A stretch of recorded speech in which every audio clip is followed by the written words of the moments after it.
ಸ್ವಲ್ಪ ಈ ಕಡೆ ಲಕ್ಷವಿಟ್ಟು ಕೇಳಿ. ಕಾರ್ಖಾನೆ ಮಾಲೀಕರು ನಿರಂತರವಾಗಿ ಕಬ್ಬು ಬೆಳೆಗಾರರಿಗೆ ಮೋಸ ಮಾಡ್ತಾ ಇದ್ದಾರೆ. ಆ ಕಾರಣಕ್ಕಾಗಿ ಇವತ್ತ ನಾವೆಲ್ಲರೂ ಒಕ್ಕಟ್ಟಾಗಿ ಇದೇ ಬರ್ತಕ್ಕಂಥ 30ನೇ ತಾರೀಕು ಮೂಡ್ಲಗಿ ತಾಲೂಕಾ ಗುರ್ಲಾಪುರ ಕ್ರಾಸ್ದಲ್ಲಿ ಇವತ್ತು 1 ಲಕ್ಷ ಜನ ಸೇರ್ಬೇಕಾಗಿದೆ. ಇದು ಉತ್ತರ ಕರ್ನಾಟಕದ ಒಂದು ದೊಡ್ಡ ಪ್ರತಿಭಟನೆ ಕಾರ್ಯಕ್ರಮ.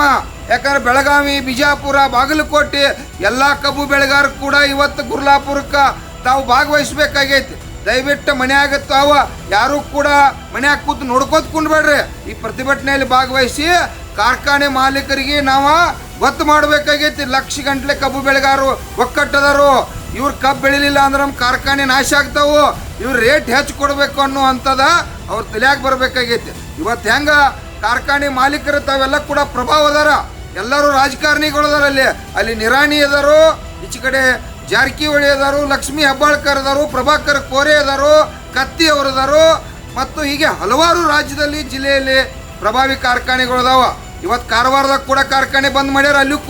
ಅಲ್ಲಿ ಹೋರಾಟ ಪ್ರಾರಂಭ ಆಗೈತೆ. ಅವರು ಕೂಡ ಭಾಗವಹಿಸತ್ತಾರ. ದಯವಿಟ್ಟು ಕಬ್ಬು ಬೆಳೆಗಾರ ನೀವು ಮನ್ಯಾಗ ಕೂತು ಚಿಂತೆ ಮಾಡಬೇಡ್ರಿ. ಮತ್ತು ಅದೇ ರೀತಿಯಾಗಿ ಟ್ರ್ಯಾಕ್ಟರ್ ಮಾಲೀಕರ ಅವ್ರಿಗೆ ರೇಟ್ ಹೆಚ್ಚು ಸಿಗ್ಬೇಕಂತೇಳಿ ಕೂಡ ನಾವು ಚಿಂತನೆ ಮಾಡತ್ತು. ಯಾಕಂದ್ರೆ ಸಾಗಾಣಿಕೆ ಖರ್ಚ ಪ್ರತಿ ವರ್ಷ ಅಷ್ಟೇ ನಡೆದೈತೆ. ಅದು ಹೆಚ್ಚಾಗಬೇಕಾಗೈತೆ ಅಂದ್ರೆ ನೀವು ಮನ್ಯಾಗ ಕೂತ್ರ ಆಗುದಿಲ್ಲ. 30ನೇ ತಾರೀಕು ಗುರ್ಲಾಪುರದಾಗ ಕಡಿಮೆ ಅಂದ್ರು 1 ಲಕ್ಷ ಜನ ಸೇರಿ ಇವತ್ತು ಕಾರ್ಖಾನೆ ಮಾಲೀಕರಿಗೆ ಈ ರಾಜ್ಯದ ಮುಖ್ಯಮಂತ್ರಿಗೆ ಅವರು ಮೂಡಿಸ್ಬೇಕಾಗೈತಿ. ಅವತ್ತ ಅಲ್ಲಿ ಜಿಲ್ಲಾಧಿಕಾರಿ ಬರಬೇಕು, ಶುಗರ್ ಮಂತ್ರಿ ಬರಬೇಕು, ಶುಗರ್ ಕಮಿಷನರ್ ಬರಬೇಕು, ವಿಶೇಷವಾಗಿ ಜಿಲ್ಲಾ ಉಸ್ತುವಾರಿ ಅವರು ಕೂಡ ಬಂದು ಬೆಲೆ ಘೋಷಣೆ ಮಾಡುವಂಥ ಕೆಲಸ ಮಾಡಬೇಕು. ಅಲ್ಲಿವರೆಗೆ ಆ ಪ್ರತಿಭಟನೆ ಇರ್ತೈತಿ. ಅದಕ್ಕೆ 1 ಲಕ್ಷ ಜನ ಸೇರಲೇಬೇಕು. ಗುರ್ಲಾಪುರಕ್ಕೆ ತಾವೆಲ್ಲರೂ ಲಕ್ಷಾಂತರ ಸಂಖ್ಯೆಯೊಳಗೆ ಬರಲೇಬೇಕಂತೇಳಿ ತಮ್ಮಲ್ಲಿ ವಿನಂತಿ ಮಾಡ್ತಾರೆ.